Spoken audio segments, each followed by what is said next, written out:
Hey everyone, welcome back to the Magnetic Marketing Podcast. In today's episode, Dan Kennedy's been talking about 5 steps to uncover 6 figures worth of found money in your business or any business with magnetic marketing this year alone. And inside this presentation, a whole bunch of really cool ideas I think anybody can implement to have more success. And I hope you guys enjoy this presentation from Dan Kennedy. I don't think there's anybody that has had a bigger impact in the field of direct response than Dan Kennedy. The legend of Dan Kennedy should be ignored at your own peril. They're not really lessons, they're kind of laws that you live by. Dan opened my eyes to what small business marketing looks like.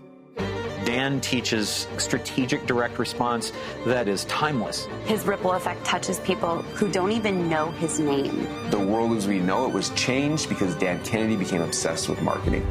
Welcome to the Magnetic Marketing Podcast with your host, Dan Kennedy. 5 steps using magnetic marketing to find some found money in your business. Step 1 is the most important. You want to go home and you want to identify target markets within your customer lists, or for that matter, your prospect lists. And there are so many of them that if you get really analytical about this, you will find that your business multiplies in value from within. So here are some of them. 1 are absent and lost customers of a certain age. Now that may mean the first trigger point of loss when they should have been back to make a purchase. In the dry cleaning business, that's 6 weeks. In the hair cutting business, that's 2 weeks to 4 weeks. Every business has a trigger point. And if they haven't been back by that point, then you want to act on that as quickly as possible. All right? So trigger points of loss are extremely important because they give you lists. They give you prospects. That customer who should have been back on the 3rd Thursday of the month and isn't, is a prospect. That's what he is. He has value.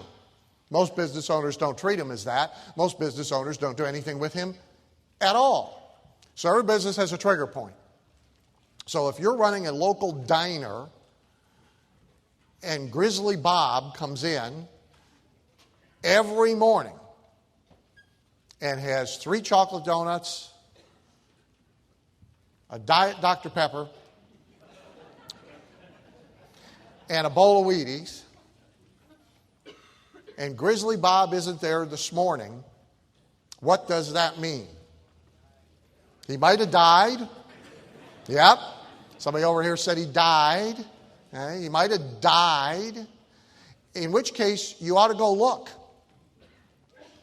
Pick up the phone and call old Grizzly Bob if you're running that diner.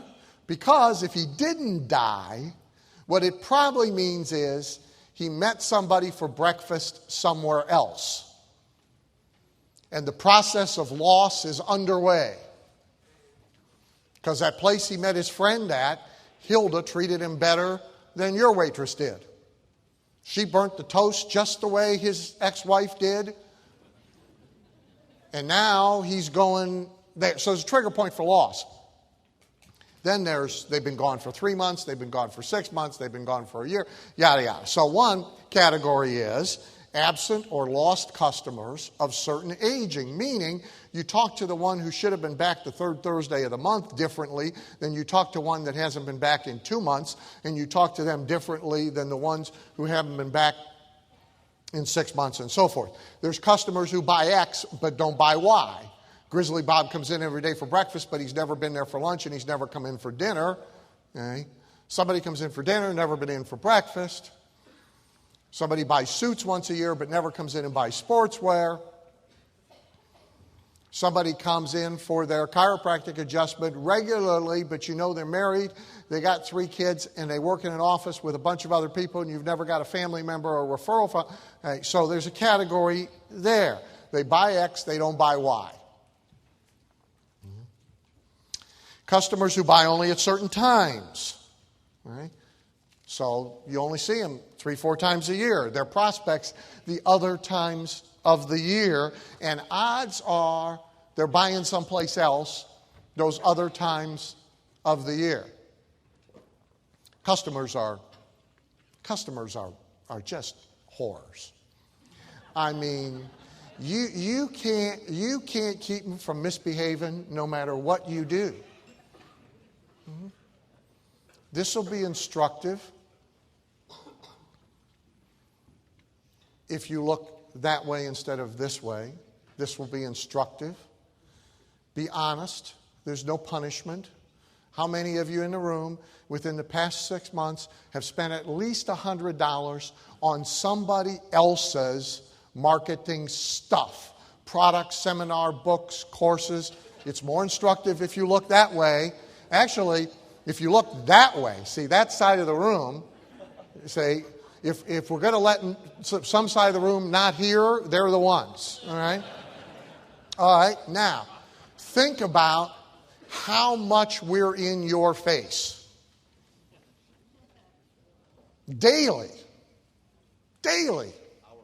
Hourly, he said. Hourly. I mean,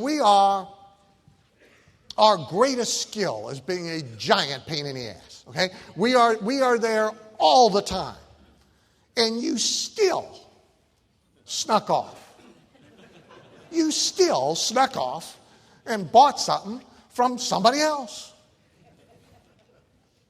You should be ashamed of yourselves. Go home, return it immediately, go to the web store and buy something of ours. Right? But seriously, if we can't, so they're buying from somebody, right? So there's all these lists. Customers who made their first current page purchase but bought basic versus deluxe. Customers who dropped out of continuity. Customers with demographic lifestyle commonality that you haven't addressed. Customers who have birthdays, anniversaries, some ethnic holiday, an anniversary of when they started doing business with you. Customers, spouses, and family members. The 5-house rule. Unconverted leads of different aging. Unconverted leads by different source. Unconverted leads who responded to X but never saw Y. If you generate a lot of unconverted leads, if you want a real advanced strategy, at some point you knock yourself off under a different brand, a different name, a different everything, and offer them the same thing you're selling with a different label on it, with a new marketing sequence, and you will mine a lot of money out of your unconverted leads. So the first step is to go home and find all of the little businesses within your business that you are not addressing individually. Here's what will happen. If your customer value now is, and everybody in here knows what their first 90 days customer value is, what their per year customer value is, what their lifetime customer value is. You all know those stats, right? Right? Right? Yeah. So whatever your customer value number is now that you know to be true, you can make it 5 to 10 times larger if you will take them apart in the way I've just described and lay magnetic marketing sequences on each part rather than one sequence on the whole. The parts are worth more than the whole. I have a client right now I'm working with in the skincare business. So they sell real expensive boxes of glop, which make you 20 years younger in 4 weeks or less while you sleep. Right? There's an obvious age demographic to their business, right? However, do you think that long-time married women feel differently about this than do women who are recently married to their second or third husband? By the way, if you haven't seen her work, after you see Joan Rivers in a few minutes, you will be motivated to go see more Joan Rivers stuff. Somewhere find the old original classic first wife, second wife routine. It is truly classic. Okay?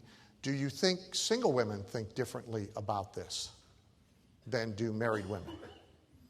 Do you think recently divorced women in their 50s think differently about their crow's feet and their wrinkles than the woman who has been married for 20 years? Oh, yeah. You bet they do, at least for the next 6, 7, 8, 9 months. So if we talk to them differently, if we segment them, and we talk to them differently, I've just described 5 customer groupings, not one, and I promise you the leads and the customers will be 5 times more valuable than they are now with one message laid on top of them. So, step 2, develop a compelling marketing message precisely matched to the selected market. So you go home, you cut your lists up, you cut your customers up, you cut your business up into little ones. This one, this one, this one, this one, this one, this one, not one big one. And then you develop precisely matched marketing messages for each one of the little ones. Step 3, do this with as many different subsets in your business as possible. See, again, what most people try and do is have as little complexity as they possibly can. So, by the way, every client who comes to me, private client, who winds up spending a lot of money, here's what they come for. They come for a, keyword A, better ad. We want a better ad.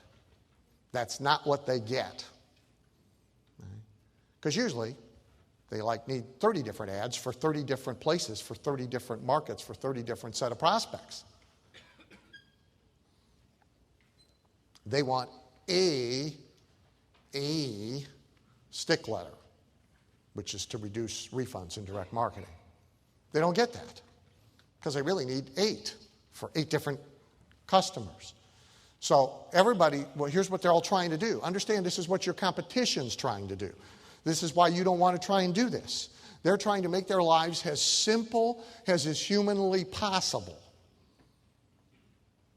One ad, one follow-up piece, one website, one sequence. That's what they're all trying to do. Do the opposite.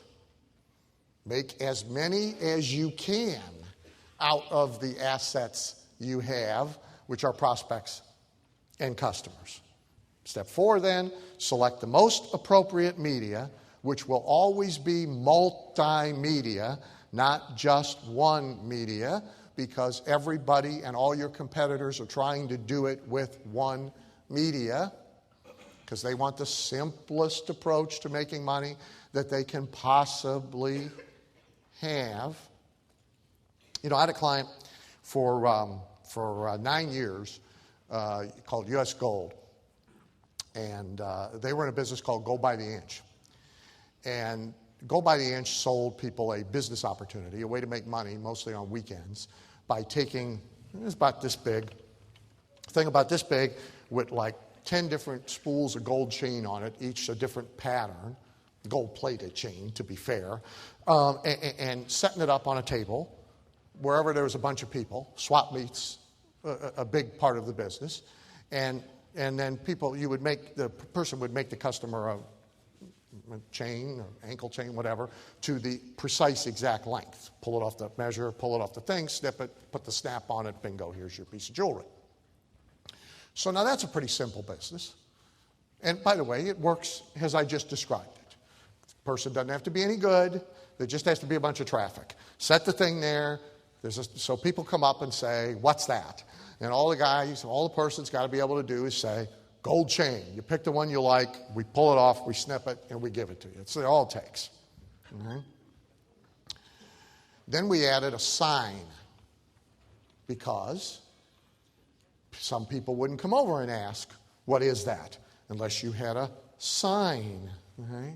The original sign said, gold by the inch. Okay? We made a better sign. Two media at the booth at the swap meet. Sign. Then, big TV, videotape, playing video of people clustering around, picking out their chain, close-up of person measuring, snipping chain, close-up of chain put here, close-up of chain put here, close-up of chain put here. Right? Third media. The really smart ones added a fourth media, a good-looking, not too good-looking, but good-looking woman out wandering around in front of the thing, right? Stopping people and inviting them to come over and take a look. Fourth media. Right? You can't pick a simpler business to complicate. However, 4 media, 8 times sales. Now, 90% of the distributors wouldn't do that because it's too complicated. I got to carry a TV, I got to have a video player, I got to find a babe, I got to, the wind blows the sign over. Never forget, there's a reason 95% of the people are broke. It ain't for lack of opportunity. Okay? Not here. So, complicated. Multimedia. Ready for this one? Investing as much as is humanly possible in your magnetic marketing approach to every one of these little subsets you've created. Not investing as little as possible. That's not the right game. Investing as much as possible. So adjusting your economics as best you can. Higher price, premium price, AB offer, all the stuff you can do with price. We have a whole course on it, online course. If you don't know about it, you should take it. Okay? So that you can spend as much as possible. Right? Step 5, cull. So if you now went home and you figured out 50 of these, some of them are going to prove more productive than others. Dump the ones that aren't profitable or aren't satisfactorily productive. Use the ones who are, and use them a lot. The next thing I want to tell you about this is the secret. Not that secret. This is actually something you do.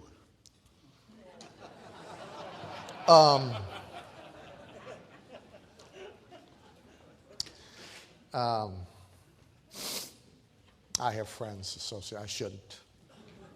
It's not nice to make fun.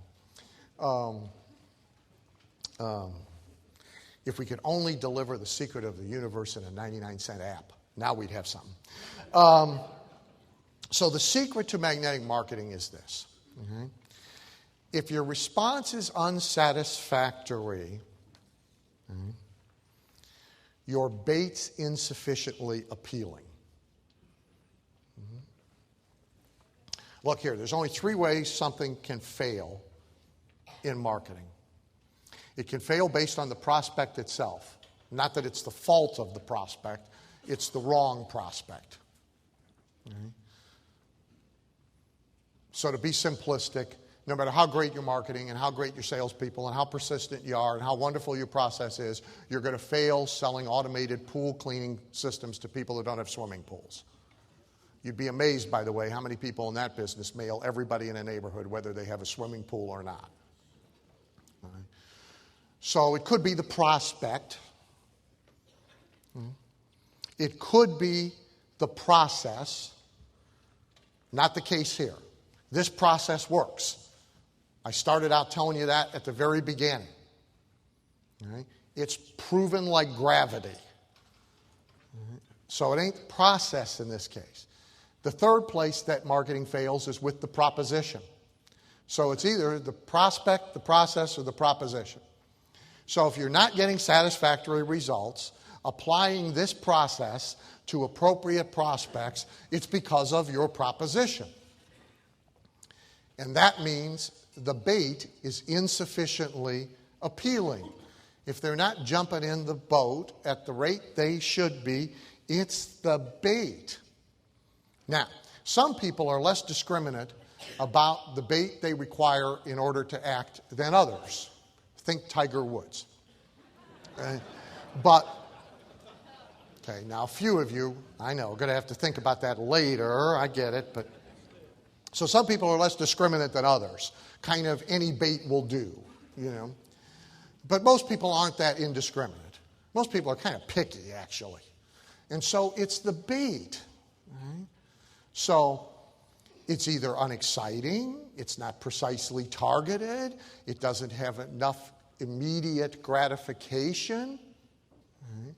So we had a conversation yesterday at the lunch about the auto repair business, right? And a campaign to a particular kind of folk, people having birthdays, right demographic, right geography, and they're having birthdays. And the bait to them is a free or low-cost oil change. I said several things about this proposition. Number one, I'm not even a big fan of birthdays. Right? I prefer to ignore mine. But if the choice is have a party and people blow horns at me and I have to blow out the candles and endure all the other agony, or go get an oil change, I'll take the cake, the candles, the big ugly fat person jumping out of it. You know, on your top 10 list of things you want to do to celebrate your birthday, it's probably not go get an oil change. Second problem, you might not need one. Because most people get the oil changed after the piece of duct tape falls off the red light that is telling them they need an oil change. Okay. My theory about oil changes, by the way, is it's a giant waste of time and money. Why change it? Just run it down to almost nothing and fill it up. Okay. You accomplish exactly the same thing. I mean, it seems silly to me to take it out and put a new one in when you could just use it up. You don't do that with gas. You don't go in and get the gas changed. You drive it to empty and you fill it up. I've never understood that whole program. But I damn sure guarantee you I'm not going in and get it done on my birthday. Okay? I'm going in when the light is flashing and there's a knocking noise. Then I'm going. All right? If I do anything on my birthday and it needs an oil change, I'll trade it in. Okay? And generally speaking, it takes less time to go do that than it does to get the damn oil change. So, the proposition's bad, right? It's not the process, it's not the prospect, it's the proposition. CPA sends me a thing for critique. He can't figure out why he isn't getting any response to his offer, which is a free report on how to pay less taxes. After I woke up, I answered his critique. I said, could you be any less exciting? The only thing you do worse than that is how to pay the same amount of taxes you're paying now. That'd be a little worse. But, I mean, you know, this is not going to create a stampede, people. The one I wrote for him, in case you're interested, is how to legally murder the IRS, 7 guaranteed tax-saving secrets your CPA is too dumb to know or scared to tell you, but you shouldn't be too scared to use. Okay? Well, yeah. It's better copy, of course, but probably the free report by itself really isn't even the answer. Okay? So, better bait, spend more on the bait. Everybody's too cheap, but spend more on the bait. If you have properly selected prospects, you're using the right process on them, you're maximizing their value by doing all the stuff we just talked about, you can afford to spend more, which means you can make the bait better. Okay? So, if you're not getting the response you want from this process or pretty much any other, okay, it's probably your bait. I want to quickly show you one of the best irresistible offers of all time. Now, this is an offer you have to buy, not a free to get response, but nonetheless. And it dates to 1988. I still haven't seen anything to match it. I've talked to you about it before, but you should actually study it. Because here's what you should know about free offers. Free anything bait in order to get people to respond. There's a false presumption that because it's free, we don't have to work very hard to sell it. People will want it because it's free. Right? It is at least as difficult to sell free as it is paid, if not more, because there's natural skepticism about free. Right? You're bringing somebody in who is going to be of enormous value to you as a customer or client with your bait. It's not supposed to be easy. If it was, 95% of the people in your business would be rich. They aren't. So free or fake free, which is what I'm going to show you, doesn't make any difference.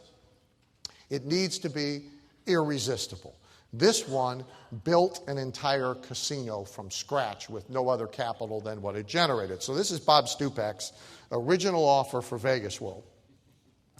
This ad ran everywhere from some sophisticated publications, but generally speaking, Parade magazine, newspapers within driving distance usually of Las Vegas, but also blue-collar areas, ran in the Cleveland Plain Dealer, the Akron Beacon Journal a lot, ran in freestanding newspaper inserts all across the country, ran in Playboy magazine, ran in Hustler magazine, which are two entirely different demographics, although they obviously have one commonality.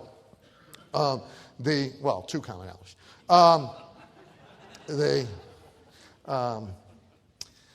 The number of people getting them is going down. Joan will be a lot better, I promise you. She does this for a living. So, the headline, as you can see, says Free Las Vegas Vacation. It is, of course, not free, okay? But the premise is spectacular. Okay? The premise is you get, for $396, you get 2 nights, 3 days, lodging. You get all the booze you can drink, whether you're playing or in the lounges. Right? You don't pay for any booze. You get to see a show. For a long time, it was Burns and Allen. Do you guys remember these guys?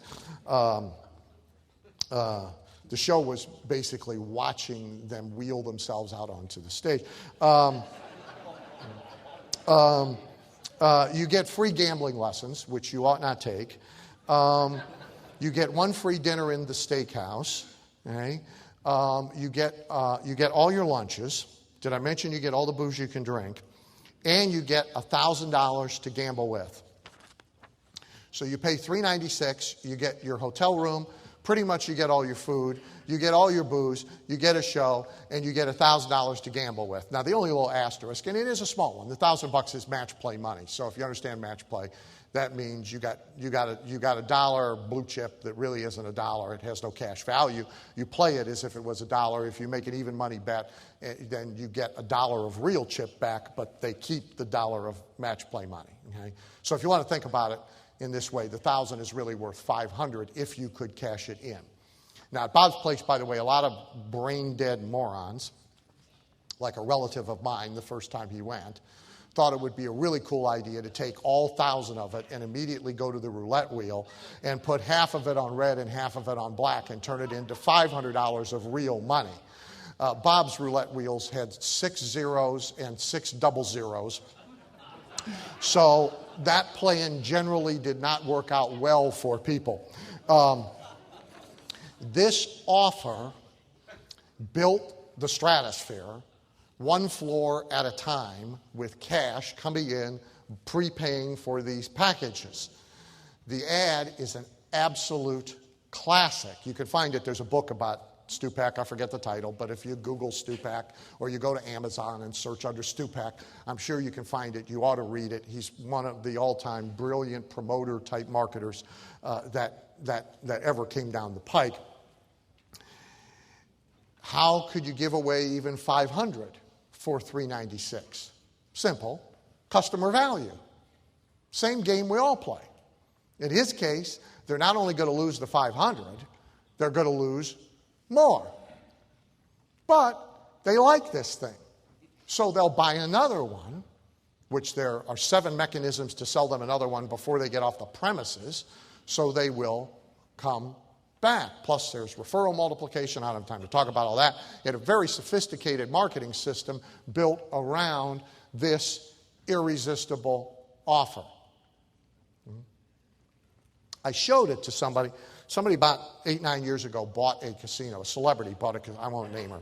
A celebrity bought a casino in Las Vegas, knowing nothing, of course, about the business.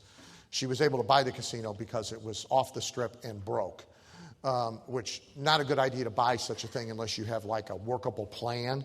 And so in a very short order, she had managed to lose all the money she had earned in her entire life trying to make this casino work. She would have actually been better taking it all down to Stupacs and putting half of it on red and half of it on black and just being done with it, you know. But her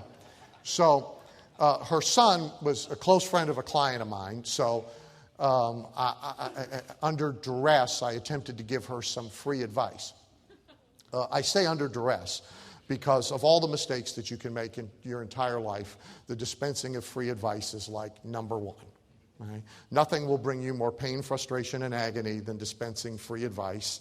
The hierarchy of that, by the way, is free advice to for-profit people is bad, but free advice to non-profit people is more painful. And free advice to family or friends is most painful, unless, of course, you have a family member who runs a non-profit charity and you put them all together, okay? So my free advice was, let's do the Stupac offer, okay? And it'll be even more believable because we've got a celebrity to hook to it. The conclusion was, we're not doing that offer. It's too good. Well, but understand, that's how everybody reacts. They react that way about their guarantees. They react that way about their initial bait to get somebody to come in the door. They react that way about everything. Oh, I don't want to spend that much money. Can't we just give them, $400 for $396? That would seem like enough. How about $398.50? How about $200? So all they're paying for is the rooms. This conversation took 4 hours. 10 minutes to make the bad decision to get into the conversation. If it's not working, it's not the process. It's either the prospect, which I've told you how to avoid that problem, or it's the proposition. Build better bait. Now, for a little fun, I'm going to show you some magnetic marketing sequences. I'm going to show you the old granddad first, which I know you have all seen, but I'm going to point things out to you that perhaps you have not observed in it, in addition to the fact that it is the Dunning model. First notice, second notice, third notice, final notice. These are the Giorgio letters, which I know you have all seen. Do not drive yourself crazy trying to read them. They're in the magnetic marketing system. They're in the ultimate sales letter book. They're not hard to find. Okay?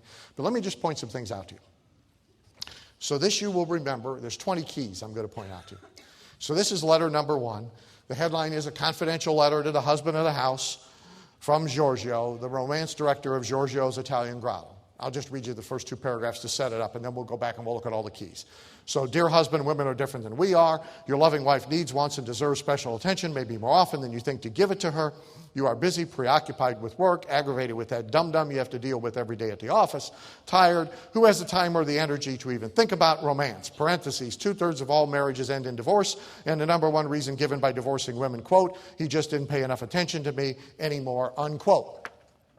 I wrote this while I was watching Oprah. So now let's do some quick analysis for you. So number 1 key is I have made the owner of the restaurant something other than the owner of a restaurant. Right? I have made him a romance director. Right? In doing so, key number 2, although in this case more tongue-in-cheek than reality, I have given him authority. So I've done two things with the romance director line. Okay? I've made him different than a restaurant owner, and I have given him authority. Number three, of course, I have created a problem. Okay? And so I have created a problem for the recipient of this letter. Actually, in most cases, I've created a problem for the recipient of the letter by having it handed to him by his spouse. But that's really neither here nor there. I have created a problem to solve. If you do not have a problem to solve, you will find it difficult to sell solutions. Well, now that sounds pretty elementary, doesn't it? What, you flew all the way here from Bulgaria to get that? You might want to give it a little more thought. You'd be amazed how many people are out there trying to sell solutions to which they have not created and established problems. Number four, I have created guilt. Maybe more often than you think to give it to her. Your wife needs, wants, and deserves attention, maybe more often than you think to give it to her. This is instructive if you look in the right direction. Every man in the room who's married, raise your hand. Okay? Every man, keep your hand up if you feel you are giving your wife all the attention she needs, wants, and deserves.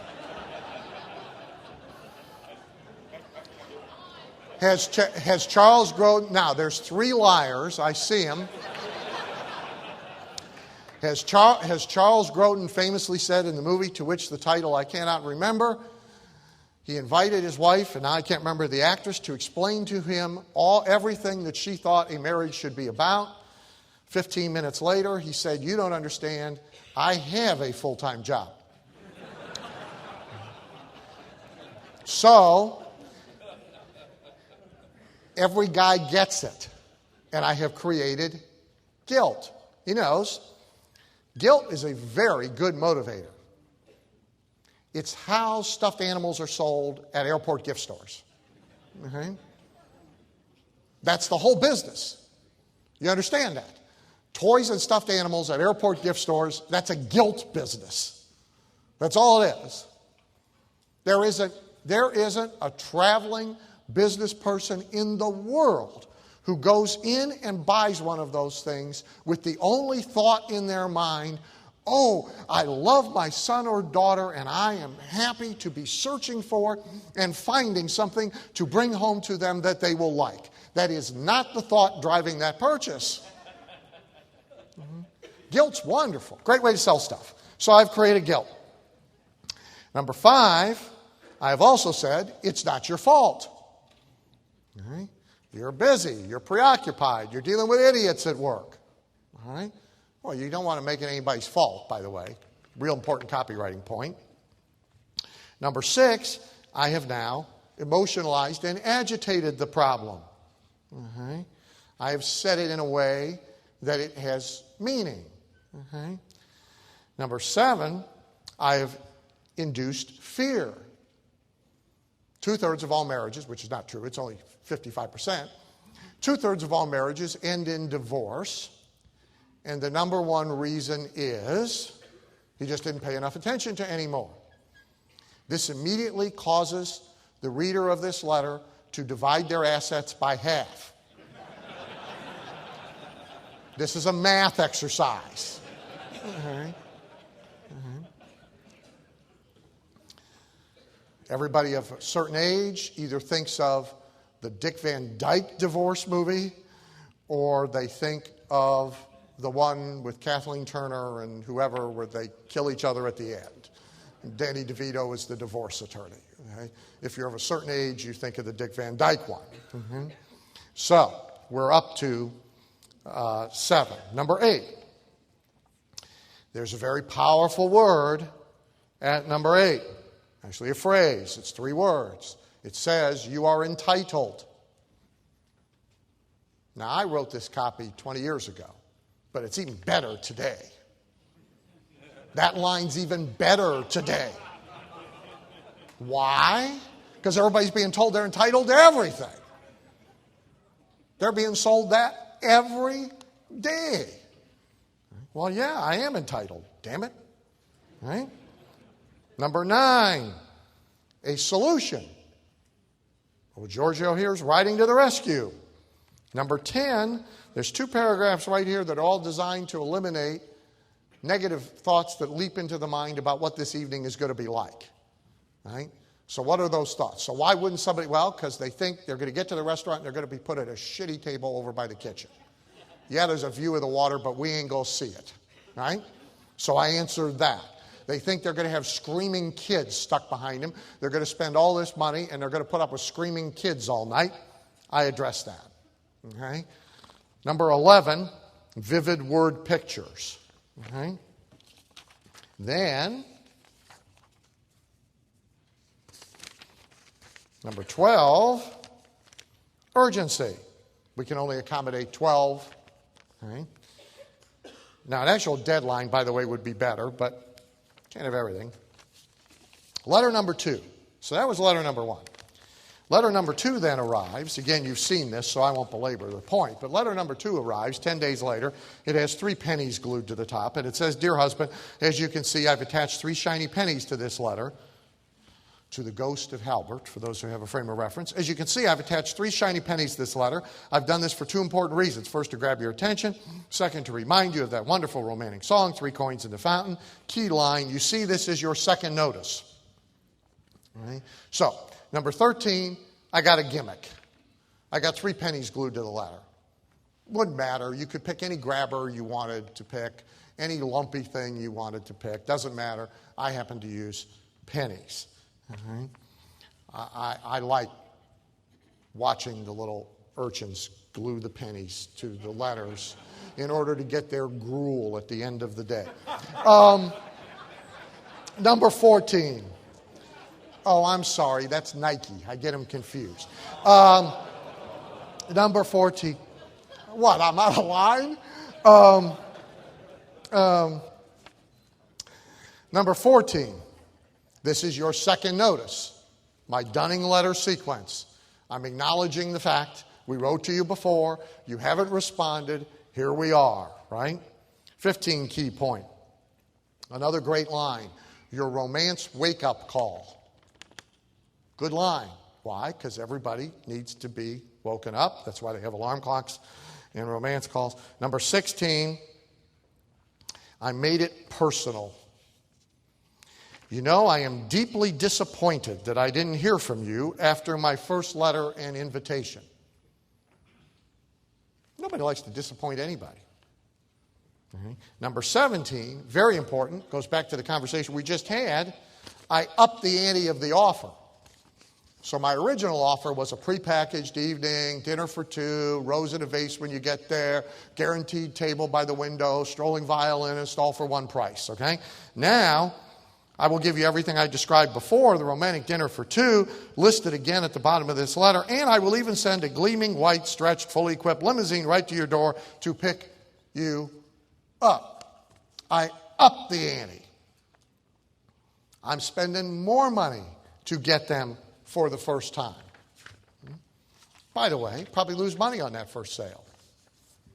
Guess how much you'll lose trying to get new customers for an Italian restaurant with ordinary offers or no offers? A whole lot more. Okay. This accelerates and diminishes the loss, but it also accelerates the acquisition. Then we have letter number 3. So you didn't respond to the first 2. Letter number 3 arrives. It says, "Dear husband, this is Giorgio, too blue to cry, disappointed. Attached are copies of the 2 previous letters I recently sent you." That's every collection sequence I ever got. Ultimately, the last one has copies of the ones they sent you before, rubber stamped, final notice all over the damn thing. Okay? We'll do that. All right? Today, you would mark them all up with copy doodles. Then, we marked them all up by hand. But, okay? Then, of course, final key, well, next to final key, 19, we have the final notice, which is a postcard, looks like this, and it says, "Can this marriage be saved?" Okay? Now, There's a 20th key I'll get to in a second. But the question about all that is, do you have any doubt in your mind that anybody who is getting those 3 letters and that final notice postcard in the space of roughly 20 days is not aware of it? They didn't notice it at all. No, everybody noticed it. If she got it, she showed it to the husband.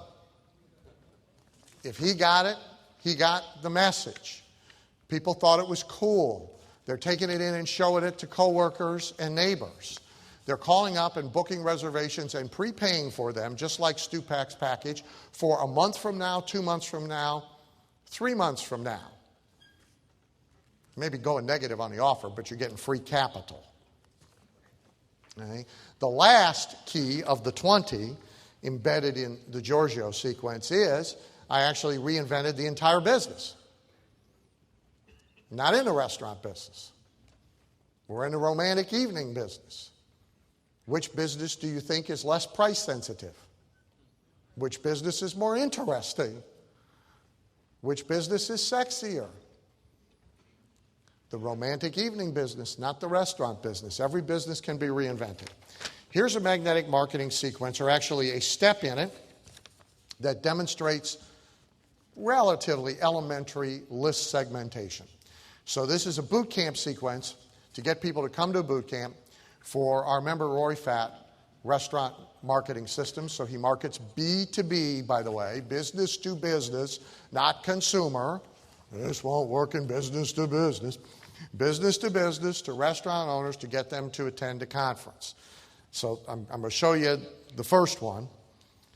If you're familiar with the J Squirrel letter, then all of this will look familiar. So this is, oops, hello, I am Viva. I clean the office at Restaurant Marketing, and I am in so much trouble they ask that I write to say I am sorry. I clean office on weekend, making it all nice for them, and I bumped fax machine with my mop handle that fell on the floor.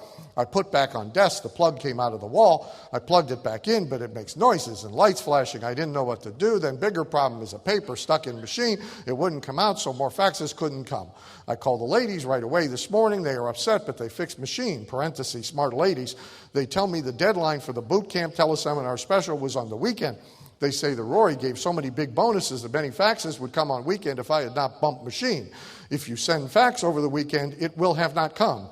I try to make better, so I send this. Please call them to come for boot camp. I'm so sorry for fax trouble. Please call the ladies or use the form I send you. Bye-bye from Viva.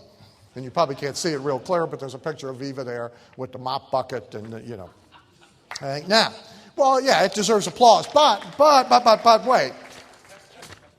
That's generic Viva. This is Viva Zoom Zoom. This is same letter, but only sent to people within driving distance of the boot camp because they got a different offer. The thing they got in front of this talked to them differently. It talked to them about being in driving distance of the boot camp. This is Viva, I'm a Canadian. You get to pay Canadian at par. This is not such a good deal today, I don't think, but it was then.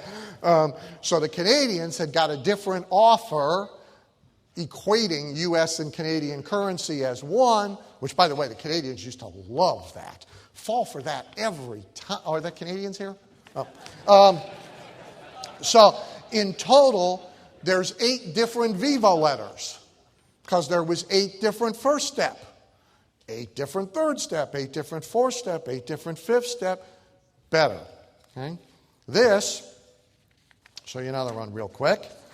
This is letter number 2 or 3, I forget which, in a sequence to dentists some moons ago for a client of mine, Linda Miles. And what I want to show you that's most useful about it. So the headline says, Linda's worried about you, making it personal. Okay? Now, from here on down is the same sales letter that was sent to them before. The only thing that changed is that top part. Okay? I didn't stay up all night. So the regular sales letter starts with turn on the TV in the privacy of your home or office or at your next staff meeting and look who's there. Okay? It's the same. The only thing that's changed is the top The top is, Linda's worried about you, making it personal. About 2 weeks ago, I wrote to you, acknowledging that it is a step in a sequence, no secret, okay? And then, we haven't heard from you, and we can only think of 3 reasons why. And then it enumerates the 3 reasons why they might not have bought. It makes the reasons go away, and then it goes right back in to the same pitch. Not rocket science. Anybody can do this. If you've got the first one, you can make the second one. You don't have to be as creative as Viva. I wasn't. This particular campaign sold 236, 236, can't read my writing, $236 or $237,000 worth of videos to dentist offices with a 3-step mailing plus a final notice postcard. B2B, so you're sure it can be B2B. This is old. This built his business. This is right out of the Magnetic Marketing Kit. I didn't do this. He did it. This is a company that makes pins and caps and stuff for fraternals, Lions, VFW, those guys. So this is, should I send out the search party, harness up the dogs, call the missing persons? Right? I haven't heard from you yet, but as you'll see, your stalling is paid off. There's an up-the-ante offer. Previously, at your request, we sent you all this stuff. That's a guilt line. You asked for this stuff. We sent it to you like you asked for it, you schmuck. And now you haven't had the courtesy to even respond to us, you schmuck. It's a guilt line. This is going to the directors of fraternities like the Elks, the VFWs. What do they all have in common? They're old. It means they have honor. Okay? They will respond to this. Okay? You don't want to be sending this to, like 22-year-olds. But it is right out of the Magnetic Marketing Kit. That's all he did. Took it right out of the kit. Same kit you either own or can own. By the way, it's probably here, and it's probably at 30% off, because I think you guys have that opportunity as a super conference. I'm not passing out forms or nothing. Just relax.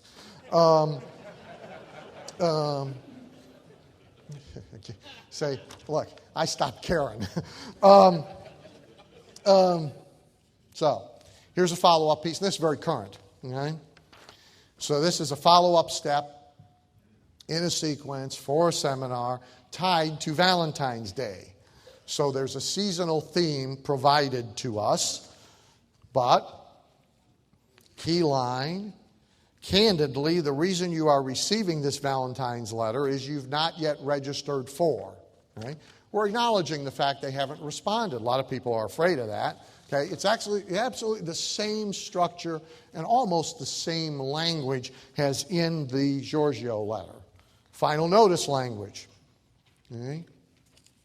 Right there. This is my last letter about this subject. Okay? And it goes on to tell them they're not going to get another chance. Okay? If you take that process and you apply it to the proper prospects with a great and irresistible proposition, you win every time. So where's all the money when you go home? All the money is in finding more appropriate prospects to apply the process and a great proposition to. The first place to look for more appropriate prospects is cutting up your customers and the prospects you have or generate now into smaller and smaller and smaller subsections. Last thing to cover. The mystery of the ages. The question about magnetic marketing and the argument against magnetic marketing is this. If I've targeted the right prospects and I'd offered up the right bait, and I've done it with a brilliant marketing piece, regardless of the media used, and they don't respond, why the devil should I keep sending them yet another and another and another pitch? So number one thing I hear, by the way, usually comes with critique requests from people who have got a magnetic marketing kit. They saw me speak, got a magnetic marketing kit. They bought it from us in the catalog or online. They bought it from Nightingale Conant. The 3 times Nightingale Conant sold it. They got it here, whatever. And they have a partner. God save them. And they go home and they explain to the partner that we are now not going to send out one crappy brochure. We are actually going to send the crappy brochure 4 times in a row, and we're going to add a letter to it, and we're going to send email in between, and we're going to send them an audio CD, and and the partner says, if they don't respond the first time, why on earth would we keep sending them more stuff? All right? Here are the answers. If you don't need them, maybe your partner will. Number 1, here's how people don't get mail. Right? Harvey's getting ready to go to work in the morning. Bertha's a stay-at-home mom. Harvey calls Bertha into the foyer, and Harvey says, Bertha, I want you to stay right here in the foyer with your nose pressed against the glass looking out at the street. You can wiggle your butt if you want, but otherwise do not move. Do not go back into the kitchen. Don't get a cup of coffee. Don't answer the phone. Don't do anything. Stay here and look for the mailman. Because today might be the day. I see you. Today might be the day. The mailman brings us a flyer from a furniture store. No, wait. Today might be even better. Today might be the day we get a letter from a life insurance guy who's offering us a free road atlas if we'll let him come over and beat the living crap out of us for 3 hours after dinner. I want that letter. I don't want, a bird might get it when the mailman, the neighbor kid might steal it. As soon as you run out there and you get it, you bring it back inside and you guard it until I get home. We'll open it together. It'll be a marital activity. You're always wanting to do stuff together. This is it. Right? This is not how people get mail. It's not how they respond to mail. It's not how they respond to email. Right? They're not waiting for your message. So that's number 1. Got to come again and again and again and again and again and again, because secondly, there's a thing called the moving parade of interest. David Ogilvy talked about it. Not interested today, maybe interested tomorrow. Right? Many moons ago in my first marriage, I left on a trip. The day I left on a trip, I had no interest in furniture. You could have delivered the best offer in the world to me about furniture. I got a house full of furniture when I came home from the trip. You could have delivered kind of a crappy offer about furniture and you would have had my attention. No furniture. It's amazing how your life can change in the space of 3 days. I went from coming home after every trip and bumping into furniture, because wife number 1 had a nasty habit of rearranging the furniture on a regular and frequent basis, to not having any furniture to bump into at all. Changes your response to the marketing. Moving parade of interests. That's number 2. Number 3. Now, people want, but they don't want to spend. So they are a little more restrained. So we have to show up more times. Right? That's why this process is so important. We have to earn their attention, not presume we are entitled to it just because we contacted them once. I have one quick thing to say before I thank you for your attention. In a minute, somebody real special is coming up, and I'm just going to say hi, and Bill's going to introduce. But if you watched The Celebrity Apprentice, you saw a very determined entrepreneurial side of Joan Rivers. She and the poker player, sort of like 2 gunfighters on Deadwood. And that's a side most people know. I had an opportunity to do a project for Joan some years ago, work with her. And afterwards, she was very generous to me for no personal gain. Joan has a charity. The name escapes me. I'm sure she'll tell you about it. If you saw Celebrity Apprentice, you were introduced to the charity. It's who she was playing for. I neglected to do anything during Celebrity Apprentice. So Sometime today, anytime today, silent auction for you folks. You can have a day of consulting, high bidder. Right? Just silent auction, back at the product table, turn in a note. The fee, as you know, I think is $18,800. So that's what you would normally pay. So you can have a day of private consulting, high bidder gets it, turn in your silent auction. The money all goes to Jones Charity, and I'll match it. So whatever you spend, I'll write a check for the same. All right? I appreciate your attention this morning. I urge you to use the process we talked about to go earn the attention of your prospects. And with that, thank you very much. And Bill, it's yours. Thank you for listening to the Magnetic Marketing Podcast with Dan Kennedy. If you love hearing in on these lost Dan Kennedy talks and speeches and calls, then please let someone else know about this podcast. That's how you can help it to grow. And the more it grows, the more free Dan Kennedy we can bring to you. Also, Dan would love to give you the most incredible free gift ever, designed to help you make maximum money in minimum time. Now, this free gift comes with almost $20,000 in pure money-making information for free just for saying maybe. You can get this gift from Dan right now at nobsletter.com. Not only will you get the $20,000 gift, you're also going to get a subscription to 2 marketing newsletters that will be hand-delivered by the mailman to your mailbox each and every month. One from Dan Kennedy and one from me, Russell Brunson. To get this gift and your subscription, go to nobsletter.com right now.